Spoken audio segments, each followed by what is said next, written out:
My name is Lynch, and I'm the head of the design team for the digital editor. We were responsible for creating just the physicality of the DOR.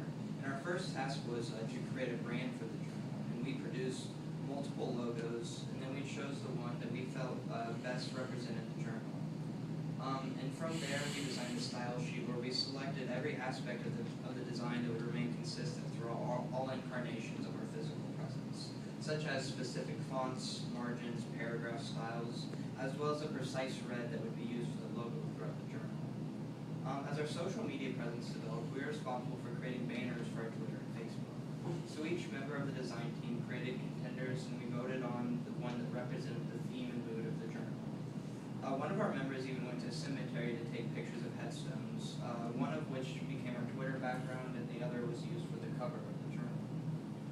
We hired a web designer to create our website, but since its creation, we've been in charge of maintaining and updating the site.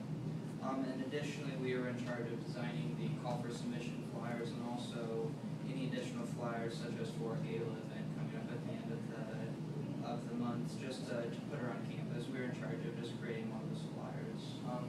But so then after we kind of discussed just the initial development of the journal, we just kind of solidified the design and layout, and we just decided the smallest details, like whether or not to have one column or two column articles, what are the paragraph styles, which font should we use for different sections of the articles, and we just created every single element of the journal layout. Our workload shifted in the second semester, and we began formatting content for the journal itself.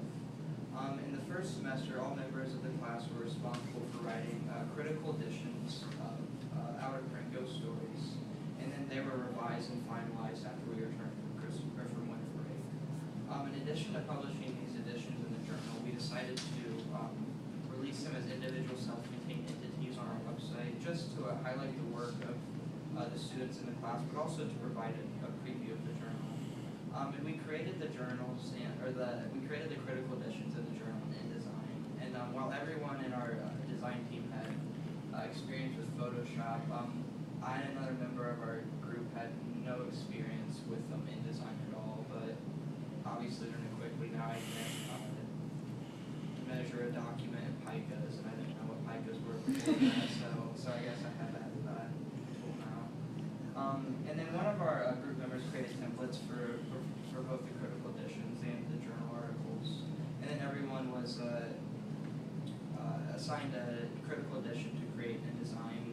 And however, as revisions were made and multiple versions of the critical editions were floating around, it just became such a hassle to keep them all together. So we had to borrow a page from editorials book, and we just had to establish just a consistent flow to the copy editing process. So then when we finalized the critical editions, we uploaded them to our website, and then after we got the articles back from editorial for the final copy release, we each of us were assigned articles, and then we went and sent them back, and then we went through the whole copy editing process, which we're still currently in right now. But so it's just been a whole ordeal, but we're almost finished with the journal, and we're really excited to have it near completion, actually have a product to show. Yeah, and actually we brought the current version of the journal, so yeah, so this is just what the journal's going to look like. This is obviously the front page, but we just kind of want to show you just what the layout's going to be. Yeah, but anyway, it's just it's interesting just developing a completely digital journal.